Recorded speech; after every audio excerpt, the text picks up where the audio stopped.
I just found out that my family has been keeping a terrible secret from me. The journey to the cabin was a microcosm of what my relationship with my father had become, long stretches of uncomfortable silences interspersed with awkward attempts at small talk. It had been that way ever since Mom's death. Dad had retreated into his shell, only popping out every once in a while to engage in superficial conversations, almost as if he was doing it just to confirm that I was still alive, before darting back into his cocoon. Back to a world of dreams, of happy memories, of warm summers and cold ice cream, a world where Mom was still alive and hadn't taken all the color and joy in the world with her when she passed away. Things had gotten worse in the weeks leading up to my 13th birthday. Dad seemed more tense, more fidgety, jumping at the smallest of sounds, beads of sweat permanently resting on his graying brow. He'd been spending more and more time holed up in his study, only shuffling out to grab his meals. Back then I believed it was because we were coming up on my first birthday without her and he didn't think he could handle it. Didn't want me to see him break down again like he did at her funeral, throwing himself at her coffin and crying hysterically as he scratched the varnished wood until blood ran from his fingers. He couldn't deal with the fact that he came out relatively unscathed from the accident that killed Mom. That's why I wasn't surprised when he suggested driving down to the family cabin for my birthday. He needed a break. We needed a break. It'll be good for us, he said, giving me a nervous smile. To get away from it all. Put all this behind us. For a while? I nodded and told him that I'd like that. Little did I know at the time that he hadn't been telling me the real reason why we were going there. That it wasn't just Mom's death that had him so disturbed. That things were about to take such a terrifying turn they would leave an indelible mark on my soul. It was a cold, dark day. The sky swirled with swollen gray clouds that blotted out the sun, threatening to burst any second. The woods made everything darker around us, growing thicker as we got closer to the cabin, crowding around the overgrown dirt track like they wanted to swallow up the path. But despite the weather, despite the thick forest canopy and the thorny branches that whipped and slashed at the windshield, Dad seemed to get less and less stressed as we approached the cabin. It was like the muted greenery of the verdure was washing away the creases on his forehead. Why exactly was he so looking forward to going to the cabin? There was practically a smile tugging at his lips when we reached the small clearing where the cabin rested at the edge of the lake. It was an old two-story thing, built with solid wood that had stood the test of time. Broad windows adorned the stained wooden walls, and strategically placed CCTV cameras winked at visitors from cornices above a porch that wrapped around the house before extending onto a small pier at the back where Uncle Barney had docked his fishing boat. Speaking of the man, he was waiting for us outside the cabin, standing with a grin on his bearded face next to a hastily constructed barbed wire fence that seemed to form a semicircle around the house, before ending at the lip of the lake. I frowned. There were no gaps in the fence to let anyone in or out. Almost like it was designed to act as a thorny cage. It was another sign of something being unusually off about this trip. Before I could say anything though, Dad pulled the car up next to the fence, kicking up a small cloud of dust in the process. "Come on, honey," he said, and jumped out of the car after grabbing our luggage from the back seat. I climbed out after him and walked around the car to see Uncle Barney helping Dad hop over the fence, before pulling him in for a hug. "Good to see you, man," Dad said, before poking his brother's belly. "Damn. It's only been a couple of months since we last saw you and you've already gotten fatter." Uncle Barney laughed his rich, throaty laughter, one that instantly puts your heart at ease. "You know how it is, Freddie. Emily treats me too well." I smiled. I could see what Dad was talking about. Uncle Barney had always been a barrel-chested man, but now the barrel was beginning to sag, making his tummy bulge a little. "I reckon I could finally take you in a fight now," Dad quipped, earning a chuckle from Uncle Barney. "Nah. You're still not quite there yet, little brother." "Hey, Uncle Barney." I greeted him with a wave before stuffing my hand back in the pocket of my sweatshirt. A broad smile lit up his face. "Well, hello, Sierra. And how's my freckled little tigress doing today?" "Good. So, what's with the fence?"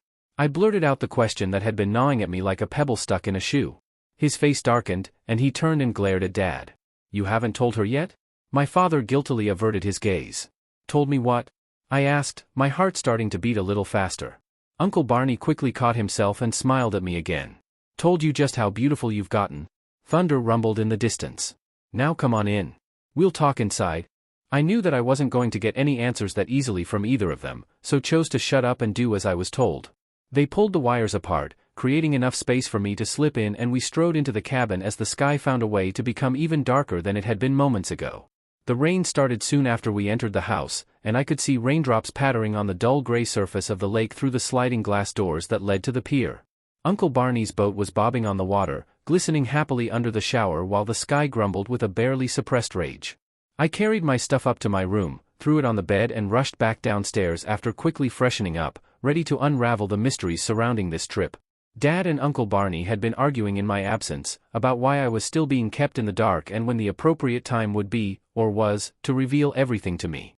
I only caught faint snippets of their conversation as they quickly shut up when they spotted me coming down the stairs, the storm having muffled my footsteps. I poked and prodded, begged them to tell me what was going on, but they refused. All in good time, Dad said after shooting Uncle Barney a sharp look. Whatever it wasn't good. They tried to stay stone-faced, but I could tell that they were nervous. Even Uncle Barney looked shaken. And that really scared me. Then it got, well, weird. I watched as Dad and Uncle Barney pulled out long sheets of white cloth from a bag placed on the couch in front of the fireplace and went outside in the rain. Now these sheets weren't pure white, they had black Arabic writing painted on them. Each and every single one of them. I tried asking them what they were doing, but they didn't answer.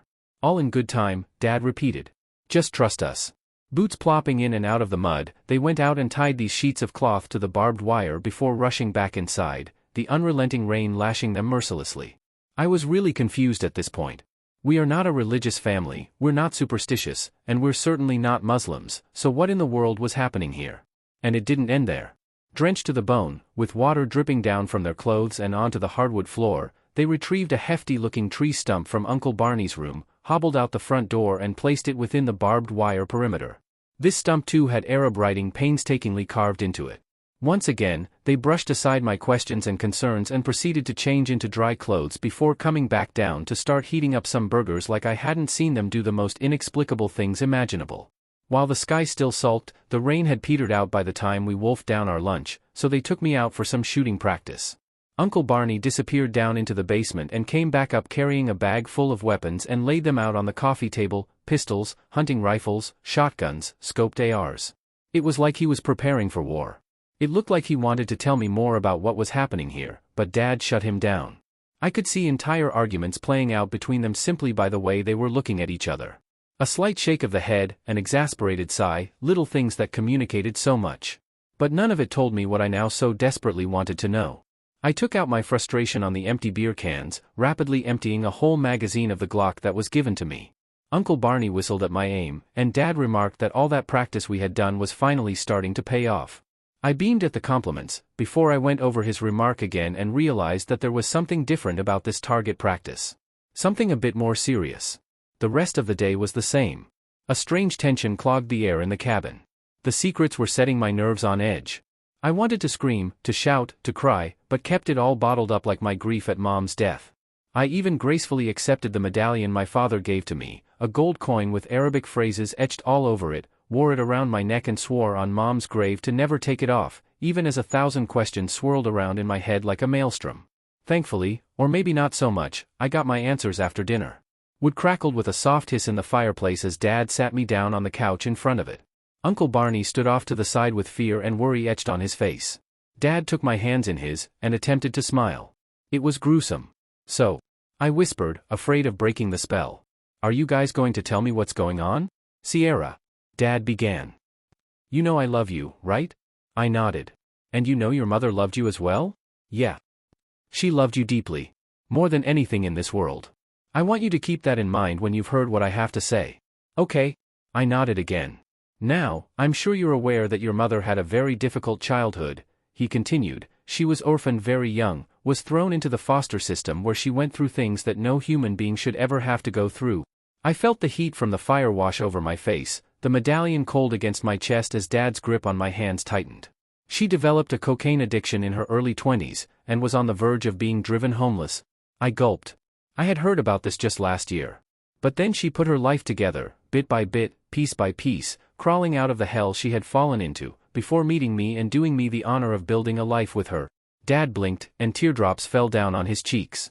Uncle Barney squeezed his shoulder reassuringly and he began speaking again. Well, honey. There's something missing from this story. Something we didn't tell you about. Something we lied to you about. You see. Much as she lectured you, it wasn't hard work that helped her get back on track. It was something else. Now this is going to sound unbelievable, and it did to me too, until I saw the evidence with my own eyes. Your mother was going to kill herself. I gasped. Yeah. She felt like she was at the end of her rope. Felt like there was nothing left living for, and just wanted to end it all. So she drove down to the nearest bridge, and prepared to jump down to the swirling depths below. She was standing at the edge, holding on by the railing when she was stopped by a man. A complete stranger. One she swore appeared out of nowhere.